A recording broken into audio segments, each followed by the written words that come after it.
Bonjour à tous et bienvenue à notre webinaire sur les bâtiments en Allemagne. Nous allons vous parler d'efficacité énergétique et de chaleur renouvelable aujourd'hui. Je suis Bénédicte Winter, consultante chez Germany Trade and Invest et je suis aujourd'hui dans nos locaux de Berlin en compagnie de Marie Boyette. Bonjour Marie. Bonjour Bénédicte. Donc, nous organisons ce webinaire en partenariat avec l'Office franco-allemand pour la transition énergétique et c'est Marie qui va commencer avec une présentation sur les objectifs et le cadre réglementaire et ensuite je reprendrai la parole pour vous présenter des données économiques. Quelques informations pratiques avant de commencer. Donc, nous aurons une question de session-réponse à la fin du webinaire, mais n'hésitez pas à utiliser la barre d'outils sur la droite de votre écran pour nous faire parvenir vos questions au fur et à mesure. Une autre information pratique, nous vous fournirons les présentations du jour ainsi qu'un enregistrement du webinaire. Donc, vous aurez accès à tous les documents après coup. Voilà, je vais laisser la parole à Marie pour vous présenter les objectifs et le cadre réglementaire. Bonjour à tous. Alors, je vais donc vous présenter les objectifs du gouvernement allemand et puis quelques instruments intéressants en termes d'efficacité énergétique en Allemagne. Pour ceux qui ne connaîtraient pas, l'Office franco-allemand est une plateforme d'information créée maintenant depuis 2006, hébergée au sein du ministère allemand de l'économie et de l'énergie, le BMWI, et à Paris au sein du ministère de l'écologie et de la transition écologique et solidaire. Pardon. Et depuis 3 ans, nous nous occupons des questions d'efficacité énergétique. Alors, l'Allemagne s'est fixée dans son concept énergétique en 2010 un certain nombre d'objectifs qui portent en fait sur 3 piliers. D'une part, la baisse des émissions de gaz à effet de serre à 2050, une baisse de la consommation énergétique afin d'atteindre moins 50% de consommation énergétique primaire en 2050 par rapport à 2008 et une augmentation de la part des énergies renouvelables à 2030 et à 2050. En ce moment, l'Allemagne est en train de rédiger son plan énergie-climat. C'est une obligation européenne. Ça correspond en fait à la PPE et la SNBC, donc la programmation pluriannuelle de l'énergie et la stratégie nationale bas carbone en France. Et dans ce cadre-là, elle se fixe actuellement des objectifs pour le moment qui sont provisoires pour 2030. Donc une augmentation de la chaleur renouvelable à hauteur de 27% en 2030 par rapport à 13% actuellement, ainsi qu'une augmentation de la part des énergies renouvelables dans les réseaux de chaleur pour atteindre 30% contre 20% actuellement.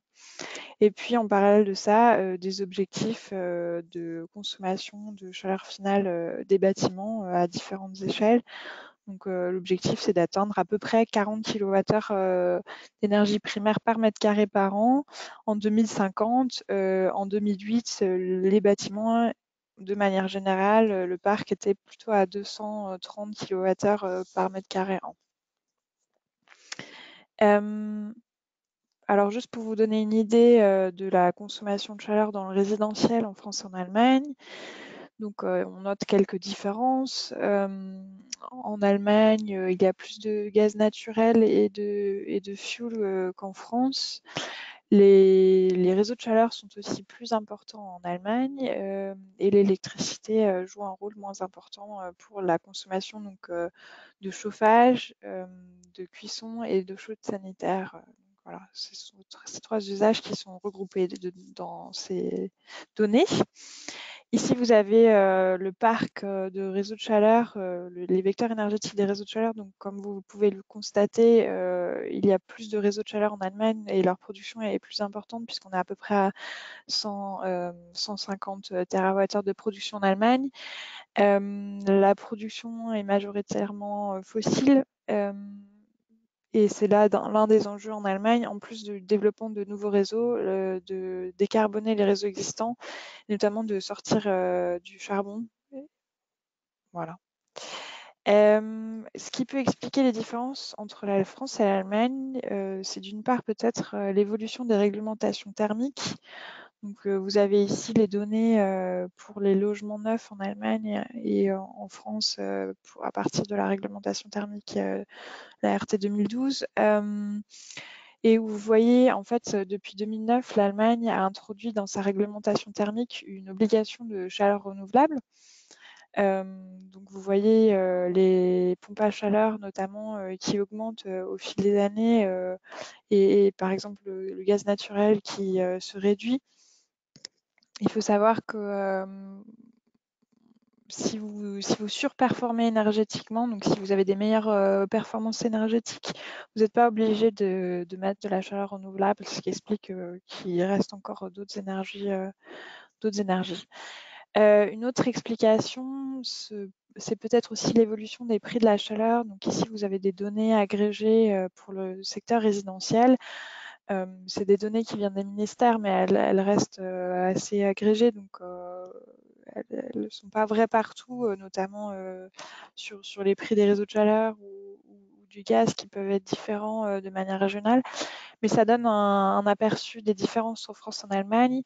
Donc déjà, vous voyez que les prix de l'électricité sont très différents en France et en Allemagne. Il existe un tarif spécial pour les pompes à chaleur si elles sont flexibles et peuvent apporter des services système pour le secteur électrique, mais qui est à hauteur de 21 centimes du kilowattheure. Ce qu'on voit aussi sur cette tendance, c'est que en Allemagne, le fuel et le gaz ont échangé leur place à plusieurs échelles et qu'a priori actuellement le fuel, en tout cas en prix du kilowattheure, est inférieur au gaz, ce qui peut-être explique aussi les différences en France et en Allemagne. Alors maintenant, je vais essayer de vous donner un panorama des instruments de l'efficacité énergétique et de la chaleur renouvelable en Allemagne. Donc, comme en France, il existe des réglementations thermiques, je vous en ai déjà parlé. Le gouvernement allemand vise actuellement à fusionner les deux textes qui recouvrent d'une part les performances énergétiques et d'autre part la chaleur renouvelable. Il existe aussi des audits énergétiques pour les grandes entreprises obligatoires et puis il y a différentes taxes énergétiques.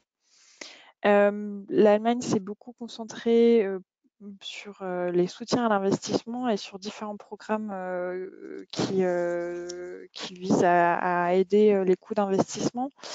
Il y a un programme dont je vais vous parler après qui soutient la construction et la rénovation efficace.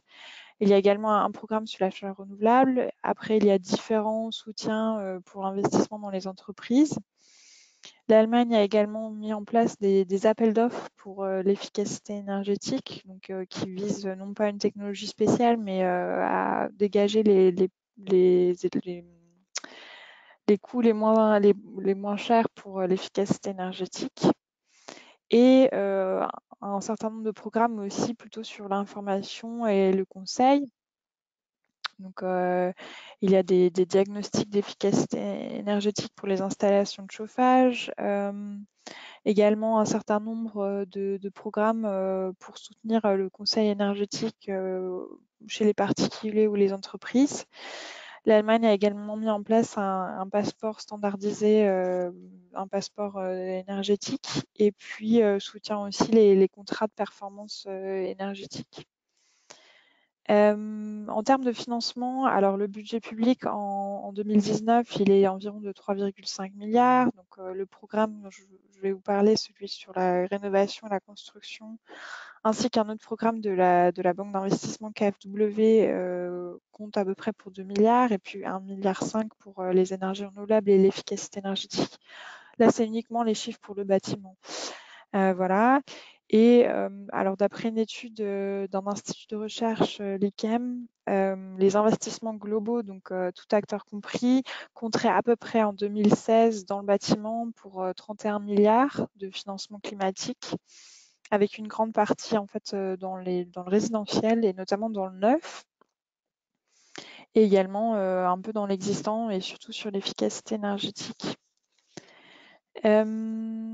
Alors, En termes d'exemple, donc le programme de la banque d'investissement KfW, donc c'est un programme qui concerne à la fois le neuf, donc si vous voulez construire une maison plus performante que la réglementation thermique, ou alors si vous voulez faire de la rénovation, vous pouvez obtenir un prêt à taux réduit avec une réduction du montant du prêt, ou alors un soutien au coût d'investissement, vous avez le choix. La banque d'investissement ne soutient pas directement les particuliers, mais il faut passer par votre banque privée ou banque locale qui, elle, aura droit au soutien de la KfW. Et donc, il y a différents programmes. Il y a des paquets de mesures ou des mesures individuelles avec des taux plus réduits, enfin des subventions plus réduites, pardon. Et puis après, il y a tout un programme qui vise non pas à des mesures individuelles, mais à la performance énergétique globale. En fait, il faut atteindre un certain standard. Le standard le plus élevé, en fait, c'est le KfW 55. Ça correspond à peu près à 40 kWh par mètre carré. Le KfW 100, ça correspond à la réglementation thermique actuelle pour le neuf. Donc, c'est des programmes pour la rénovation ici. Donc, ça veut dire qu'il faut attendre 56 kWh par mètre carré à la fin de la rénovation. Et en plus de ça, pour obtenir ce soutien-là, il faut être supervisé par un conseiller énergétique qui peut également suivre les travaux au fil des travaux pour vérifier la performance. Et il y a aussi des tests qui sont faits à la fin pour vérifier si les travaux ont été correctement mis en place. Et alors en termes d'appels, le nombre de logements rénovés par programme, donc vous voyez que la plupart des ménages en fait demandent plutôt des mesures individuelles, donc l'aide pour les mesures individuelles, et que les programmes de performance énergétique globale restent moins appelés.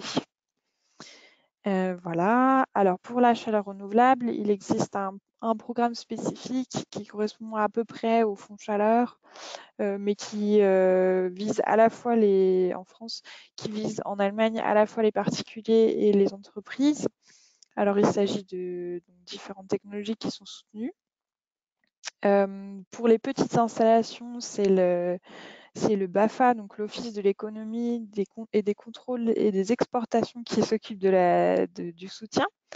Et pour les grandes installations au-dessus de 100 MW, c'est donc la banque d'investissement KfW et qui fait plutôt des prêts à taux bonifiés.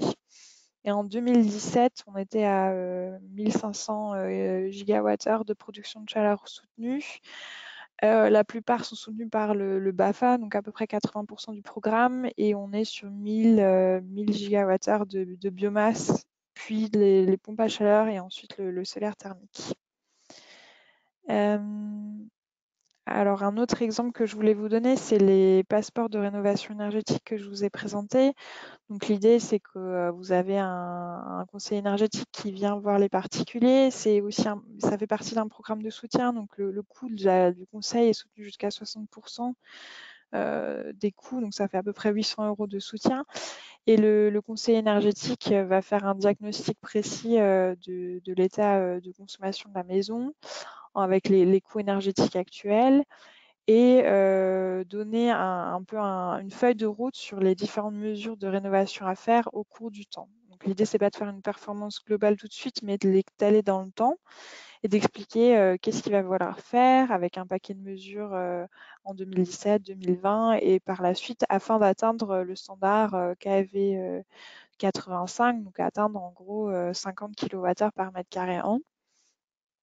Et aussi donner un peu un ordre d'idée sur le coût des mesures et les potentiels soutiens possibles.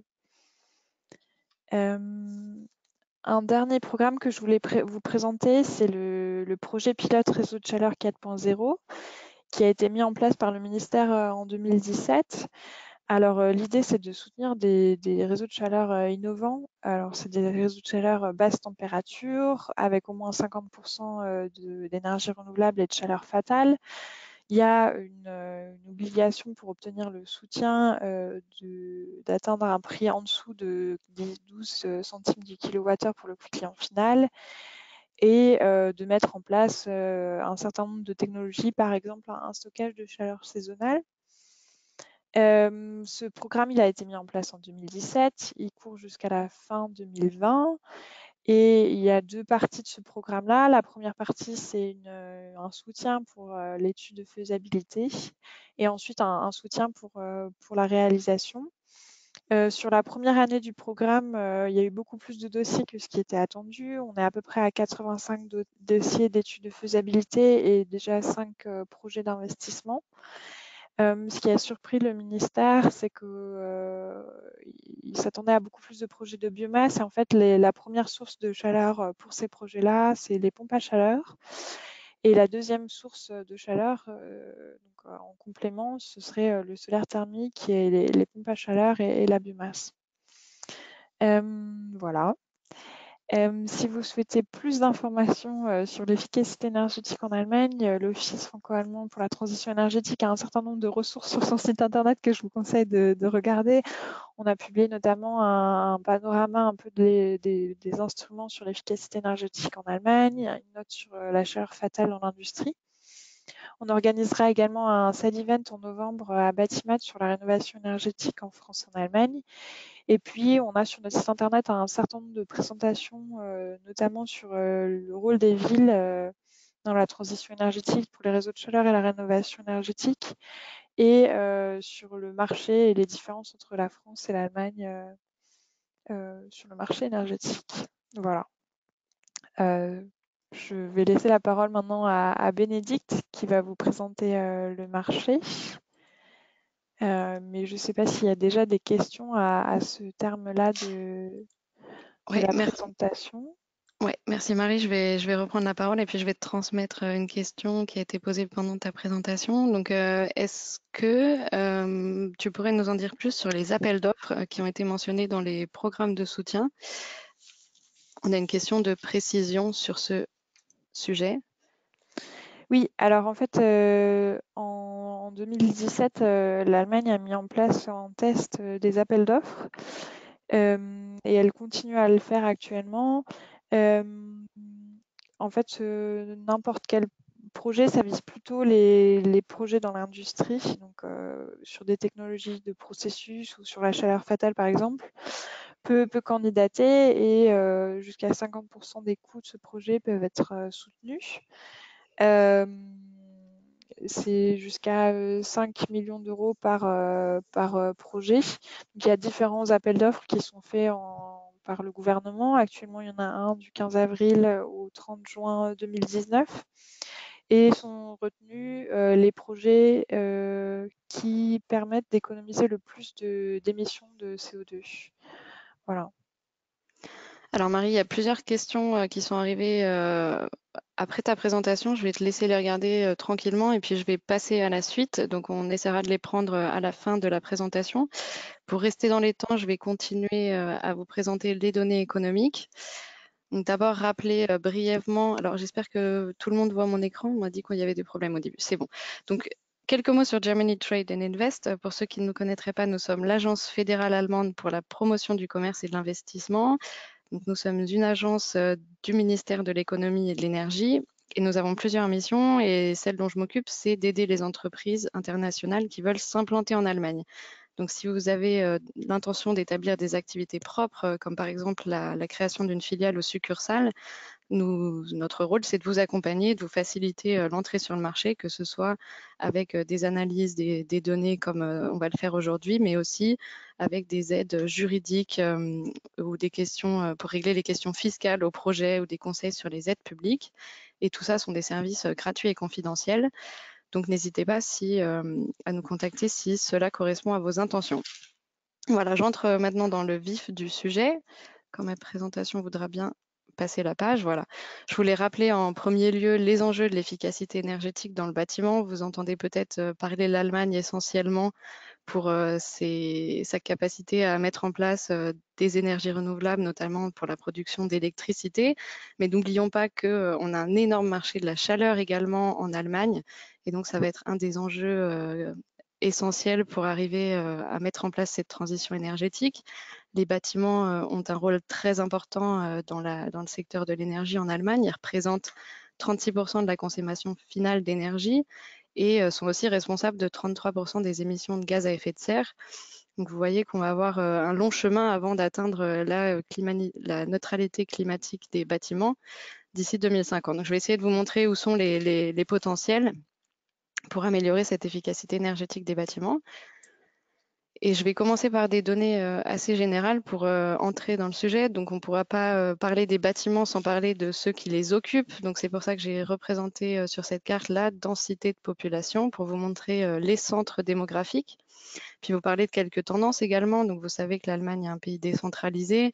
On va avoir la capitale avec 3,5 millions d'habitants à Berlin ici, mais on a aussi plusieurs villes qui dépassent le million d'habitants. C'est le cas pour Hambourg, Munich ou Cologne. Et puis vous voyez qu'on a des régions avec des très fortes densités de population, notamment ici dans la Ruhr, mais aussi autour de Francfort ou de Stuttgart. Donc ça, c'est pour la répartition. Donc nous sommes actuellement 83 millions d'habitants. Il y a eu une phase de déclin de la population allemande au début des années 2000, mais cette tendance s'est inversée à partir de 2012 environ. Et depuis, on a à nouveau une croissance de la population allemande, notamment en raison d'un sol migratoire positif. Donc ça a stimulé évidemment la demande pour de nouveaux logements, de nouvelles constructions.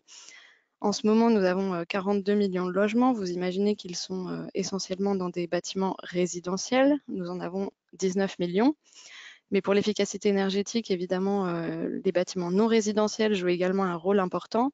Et malheureusement, il n'y a pas de statistiques officielles sur ces bâtiments non résidentiels. Donc, je vous donne une estimation. On aurait 2,7 millions de bâtiments non résidentiels en Allemagne. Donc là, il s'agit des bâtiments sans l'industrie. Donc, on parle de bureaux et de commerce. La qualité énergétique de ces bâtiments n'est pas encore très bien évaluée, mais il y a un projet de recherche notamment qui est en train d'évaluer cette qualité énergétique. Donc nous n'hésiterons pas à vous mettre au courant des nouvelles informations qui pourraient en résulter. Donc je continue sur, puisqu'on a la démographie qui a été très croissante et d'autres facteurs positifs, vous imaginez que ça a eu un impact. Alors non, pardon, je vais d'abord parler des classes d'âge. Donc je voulais parler de la qualité énergétique des logements, puisque c'est là qu'on a le plus de données. Donc on va regarder le nombre de logements qui ont été construits par année. Donc vous voyez les différentes classes d'années de construction. Et ce qui est assez évident ici, c'est qu'on a la grande majorité des logements ici qui ont été construits avant 1978, c'est-à-dire avant la première réglementation thermique. Donc les réglementations que Marie a évoquées dans sa présentation, vous voyez qu'elles s'adressent quand même essentiellement aux neufs, mais vous voyez également que c'est une toute petite part du marché. Donc l'enjeu pour l'Allemagne, ça va vraiment être de travailler sur ces logements qui ont été construits avec des standards énergétiques bien moins élevés que ceux qu'on a actuellement. Donc, on va avoir évidemment besoin d'énormément de rénovation. J'y reviendrai. Donc, je mentionnais les facteurs positifs pour la construction. Donc, je voulais vous montrer les tendances sur le marché de la construction et les développements qu'on a eus dans les dernières années en représentant les volumes sur le marché de la construction. Donc, première chose, vous remarquez que les parties bleues qui représentent le résidentiel sont vraiment la majorité des volumes qu'on a sur le marché de la construction. Le non résidentiel en gris est un segment plus petit. Donc, si nous zoomons sur le résidentiel, vous voyez qu'on va avoir deux informations. Donc, il y a eu une forte croissance dans le secteur du neuf dans ces dernières années. Donc, je vous ai dit avec de la croissance de la population, mais aussi d'autres facteurs positifs comme les taux d'intérêt bas ou la bonne situation sur le marché du travail ont vraiment stimulé la demande pour du neuf. Mais ce qu'on voit également dans les dernières années, c'est qu'on a une inversion de la tendance et que maintenant, c'est plus la rénovation, donc la partie unie en bleu ici, la rénovation qui connaît vraiment actuellement une plus forte croissance que le neuf. Donc, ce qui est plutôt une bonne nouvelle pour les rénovations énergétiques que nous allons regarder maintenant en détail. Ici, j'ai représenté les investissements dans la rénovation énergétique des bâtiments existants dans les dernières années. Vous voyez qu'ils ont été stables, mais avec des sommes quand même très importantes. Vous voyez qu'en 2016, les dernières données qu'on a avaient un pic à plus de 42 milliards d'euros qui ont été investis. Et là, les mesures qui sont prises en compte sont les mesures d'isolation thermique des toits et des façades, des installations de nouvelles fenêtres ou de portes, ainsi que les renouvellements des installations de chauffage. Donc j'aimerais continuer justement sur ce chauffage qui va jouer un rôle important. Marie a déjà présenté les vecteurs énergétiques qui sont les plus répandus dans le neuf. Dans l'existant, sur le total, si on fait un état des lieux, on va avoir quand même essentiellement des énergies fossiles, notamment gaz et fuel, qui sont les vecteurs principaux si on prend l'ensemble des bâtiments en Allemagne. Et je voulais vous montrer quelques différences géographiques. Donc, on va repérer quelques tendances ici. Donc, d'abord, vous reconnaissez les parties roses qui sont les réseaux de chaleur. Vous voyez qu'il y a certains réseaux de chaleur, les plus grands sont situés à Berlin et Hambourg. Mais on va également avoir sur toute l'ex-Allemagne de l'Est, les États fédéraux, on va avoir une forte proportion de réseaux de chaleur dans ces États. Donc, lié à un contexte historique et structurel.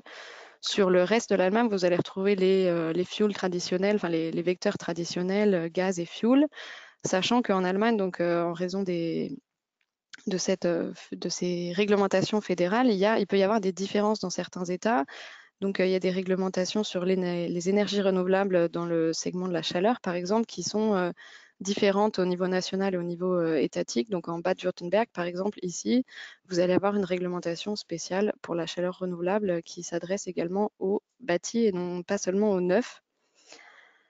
Et en termes de technologies qui sont installées, donc on a essentiellement des chaudières traditionnelles encore en Allemagne. Donc vous voyez sur le gaz, on a eu tendance ces dernières années à installer de plus en plus de chaudières à condensation qui ont une meilleure efficacité énergétique que les chaudières traditionnelles.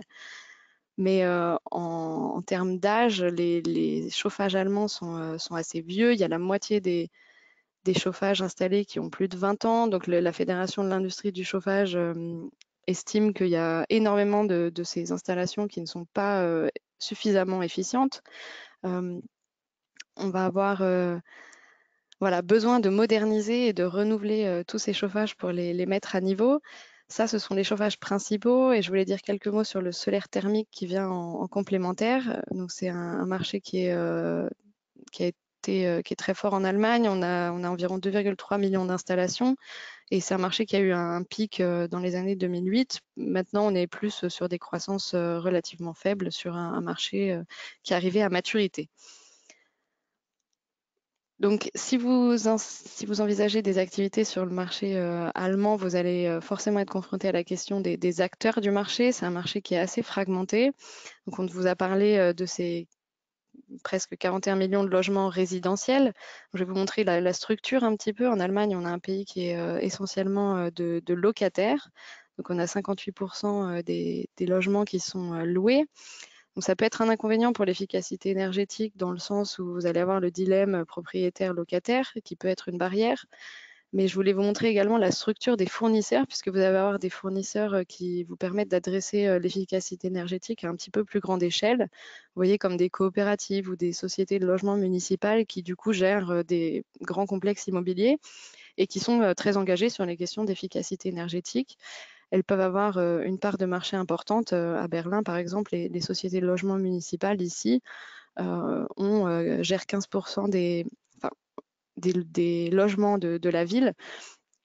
Donc effectivement, ce sont des interlocuteurs intéressants pour mettre en place des solutions d'efficacité énergétique. Pour le reste, nous allons avoir des propriétaires occupants à 42%. Et là, deux informations importantes. On attend un renouvellement des générations dans les prochaines années, mais également, grâce à la bonne conjoncture sur le marché immobilier, on voit qu'il y a beaucoup de transactions, beaucoup de changements de propriétaires.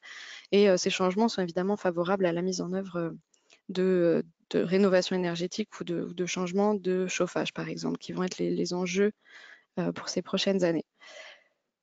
Pour résumer le marché un petit peu, j'ai pris un chiffre qui rassemble les données, les volumes du marché efficacité énergétique des bâtiments. Donc là, on va considérer des segments comme l'isolation thermique, les chauffages, mais aussi les maisons passives.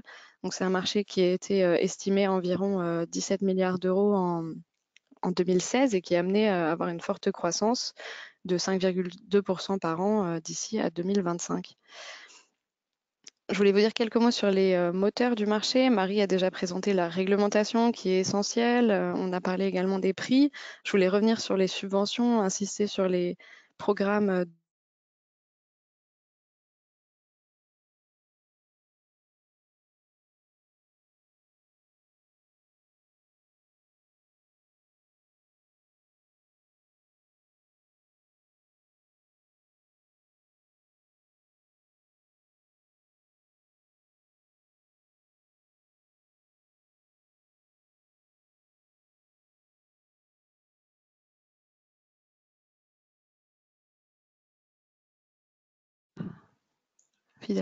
Ok, je suis revenue, désolée, il y a eu un problème de connexion apparemment. Donc, je parlais des subventions, je voulais reprendre l'efficacité, enfin montrer l'efficacité des programmes de soutien de la Banque de développement que Marie a évoqué déjà. Donc, vous voyez que ce sont des sommes très importantes qui sont investies à la fois dans la construction, mais aussi dans la rénovation. Donc, vous voyez le montant des subventions qui ont été accordées dans le cadre de ces programmes. Ce sont des sommes très importantes. En 2016, on avait 11 milliards d'euros qui ont été accordés dans le cadre de programmes de construction. C'est la moitié des nouveaux bâtiments qui ont été financés par ce biais. Et ce sont vraiment des standards qui sont établis et auxquels vous serez forcément confrontés si vous entrez sur le marché allemand. Puisque, comme Marie l'a montré, ça définit vraiment le standard énergétique à la fois de la construction et du neuf.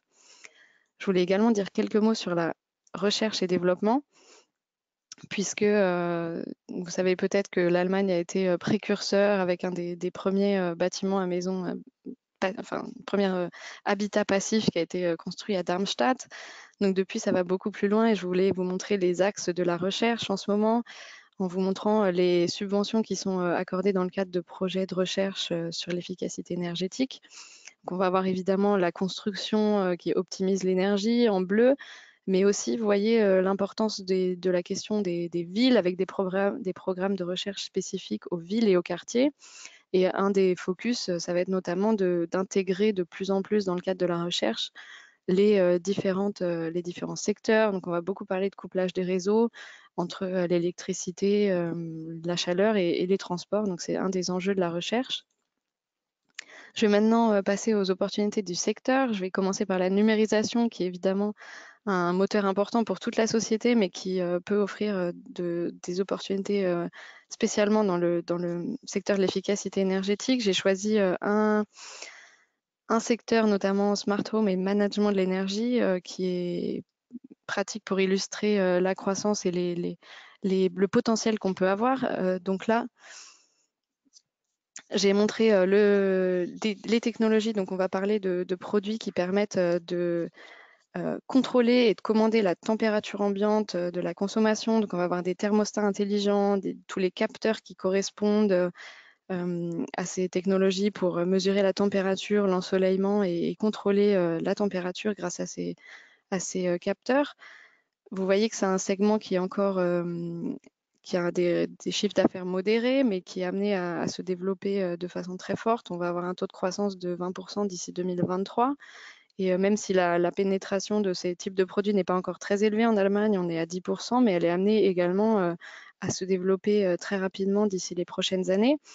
Donc toutes les technologies qui vont permettre de visualiser la consommation d'énergie par le biais d'applications, notamment, on en voit de plus en plus, ou d'augmenter la transparence de la consommation des bâtiments, sont des technologies qui sont amenées à se développer.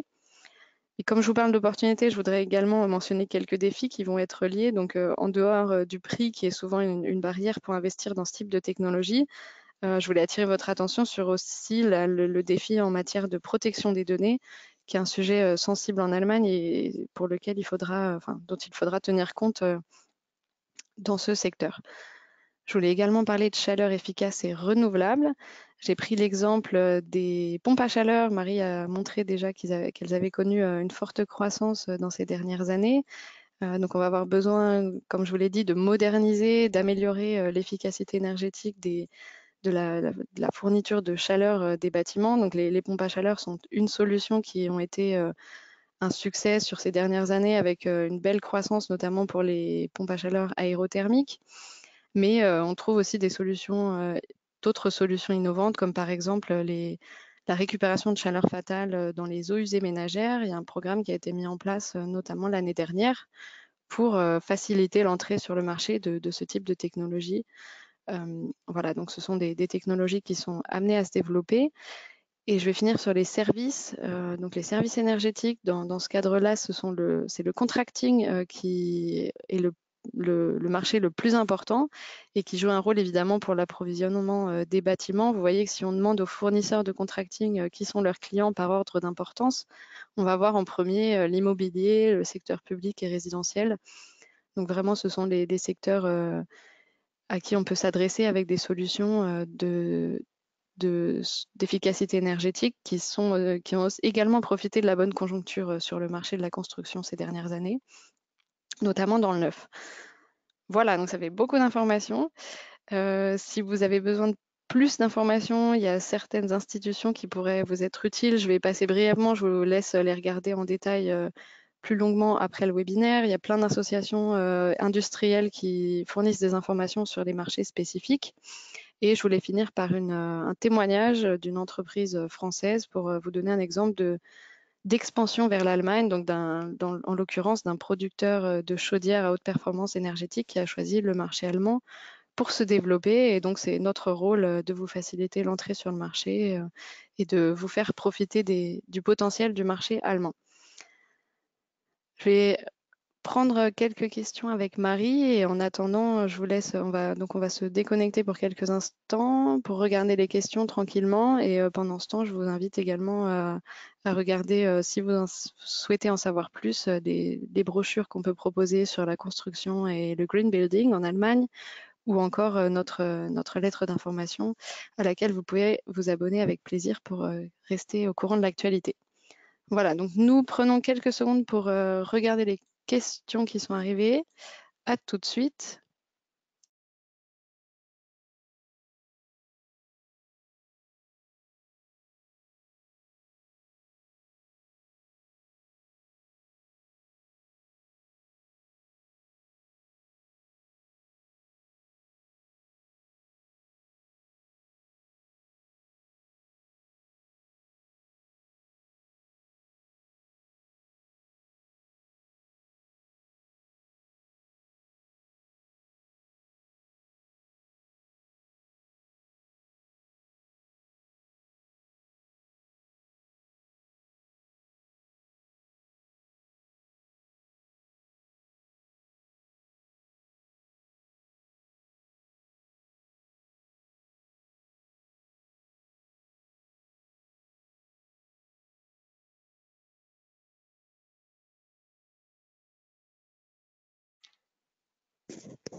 Oui, c'est bon. Voilà, on a regardé en quelques questions. On va essayer d'y répondre tout de suite. Donc, il y avait des questions sur la présentation de Marie. Donc, est-ce que les experts énergétiques ont une accréditation ou une qualification particulière? Oui, alors pour effectivement, par exemple pour les programmes de la KfW, il faut avoir fait un stage de formation qui est en fait qu'il faut aussi répéter avec un certain nombre d'heures d'unités de cours. Sans cela, on ne peut pas être accrédité à donner, enfin, à approuver et à suivre l'aide en fait pour voilà. Donc en fait, c'est un programme de formation en commun avec la KfW et le BAFA. Et après, il y a une liste en fait publique des conseillers énergétiques qui sont reconnus et qui ont suivi cette formation. D'accord, donc il y avait une autre question sur les conseillers énergétiques. Alors, sont-ils financés alors, les conseillers énergétiques qui participent au passeport, sont-ils financés au niveau fédéral ou local? Alors on est sur le niveau fédéral, donc c'est un programme qui est délivré par le BAFA. En termes il y avait aussi une question sur le nombre de passeports qui avaient été délivrés. Alors j'ai pas d'informations précises sur le nombre de passeports qui a été fait. Par contre, il y a des chiffres sur le marché du conseil. Et en fait, sur le marché du conseil, les particuliers sont le premier segment. Donc, il y a à peu près 11 000 conseils énergétiques en Allemagne. Et sur le conseil pour les particuliers, en 2017, on était à 64 millions de chiffre d'affaires. Et juste sur le conseil, enfin juste sur le Il y a une forme la plus minime, entre guillemets, euh, où c'est juste les Verbraucherzentrale, c'est Les les associations associations de consommateurs qui, elles, avaient fait juste à elles 21 millions de chiffre d'affaires. Mais il y a des chiffres qui existent et je pourrais vous les envoyer par la suite, puisque la plupart des programmes publient aussi leur monitoring à au terme des programmes. D'accord. Et justement, puisqu'on parlait des associations de consommateurs, il y a une question sur l'existence de One Stop Shop dans le domaine de la rénovation énergétique des copropriétés. Alors pour le moment, il y a pas l'équivalent en français en Allemagne qui a été mis en place, mais l'Allemagne vise à faire un, un one-stop shop national pour en tout cas avoir une plateforme nationale afin d'avoir tous les programmes présents sur la même plateforme et que le consommateur puisse beaucoup plus facilement retrouver ses potentiels et qu'il y ait aussi une espèce de croisement comme ce qu'on peut trouver sur des sites d'achat en ligne. Les consommateurs ont aimé ce produit, alors ils aimeront aussi celui-là. Donc c'est quelque chose que l'Allemagne souhaite mettre en place à partir de 2020. Voilà, et donc effectivement, même si c'est pas un one-stop shop en soi, on peut quand même parler des associations de consommateurs qui sont un lieu d'échange pour les particuliers. Donc, s'ils peuvent aller dans ces centres ou faire venir des conseillers par ce biais chez eux pour faire des audits énergétiques ou se faire conseiller. Donc, ce sont des interlocuteurs, effectivement. On arrive au bout du temps qu'on s'était fixé. Il y avait encore juste une dernière question sur le programme pilote des réseaux de chaleur. Sur les 85 dossiers reçus, alors les données c'était en fin novembre 2018, donc entre-temps ça a peut-être changé, mais il y avait déjà plus de 65 dossiers qui avaient été acceptés et le reste des dossiers devaient encore être traités. A priori, il y a eu de nouveaux dossiers aussi depuis. Voilà. D'accord, donc on arrive au bout. Au niveau du temps, il y a quelques questions auxquelles on n'a pas eu le temps de répondre. Je m'excuse pour les problèmes techniques qu'on a eus pendant le webinaire. Et puis, je vous laisse sur cette page avec nos coordonnées. Donc, nous essaierons de répondre aux questions qui n'ont pas pu être traitées par écrit ultérieurement. Et puis sinon, voilà, n'hésitez pas à nous recontacter, soit l'Office franco-allemand pour la transition énergétique ou Germany Trade and Invest, si vous avez d'autres questions ou besoin d'un accompagnement vers le marché allemand. Et puis à ce stade-là, je vais vous remercier pour votre attention et vous souhaiter une excellente journée. Merci Marie, et puis bonne Merci, au journée, au revoir. revoir.